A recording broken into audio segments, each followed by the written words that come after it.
Noah's Ark and the Flood. Once upon a time, the earth was not as we know it now. It was filled with violence, corruption, and cruelty. People had turned away from God. They pursued their own desires, forgetting mercy, forgetting truth, forgetting the one who had given them breath. But there was someone else. Noah. He walked with God when no one else would. He listened. He obeyed. While the world grew darker, Noah's heart was filled with light. And then God spoke. "Noah," he said, "I have seen the wickedness of the earth. It grieves me. I am going to bring a great flood and wash it away. But you have found favor in my sight. Build an ark." An ark? A boat in the middle of a dry land? But Noah did not doubt. He did not argue.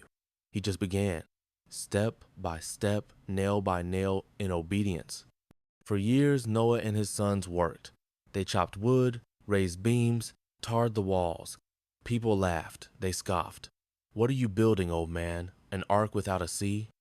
But Noah kept building. He knew the rain would come.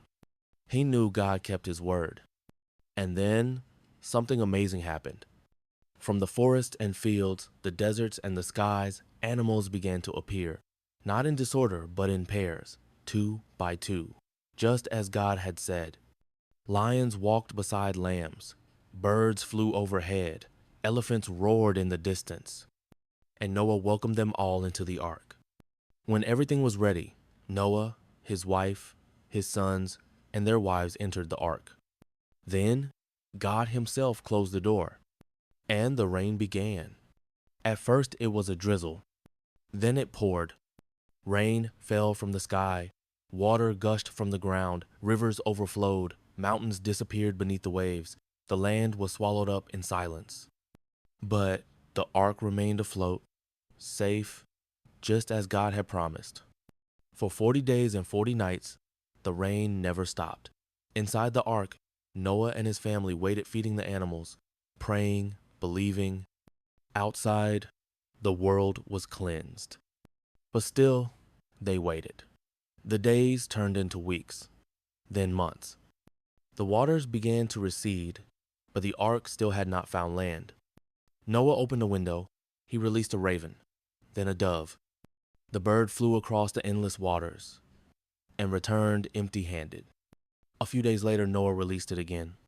This time, it returned with an olive leaf in its beak. Life began again. Finally, the ark came and landed on Mount Ararat. God said, "Go out, you and your family. Bring the animals. Fill the earth again." Noah stepped onto dry land. The sun warmed his face. The birds sang again. And the first thing Noah did was worship.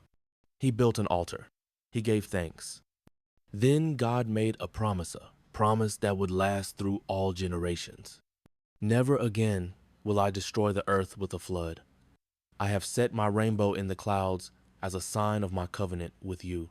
And in the sky, a glorious rainbow appeared, a symbol of mercy, of hope, of new life.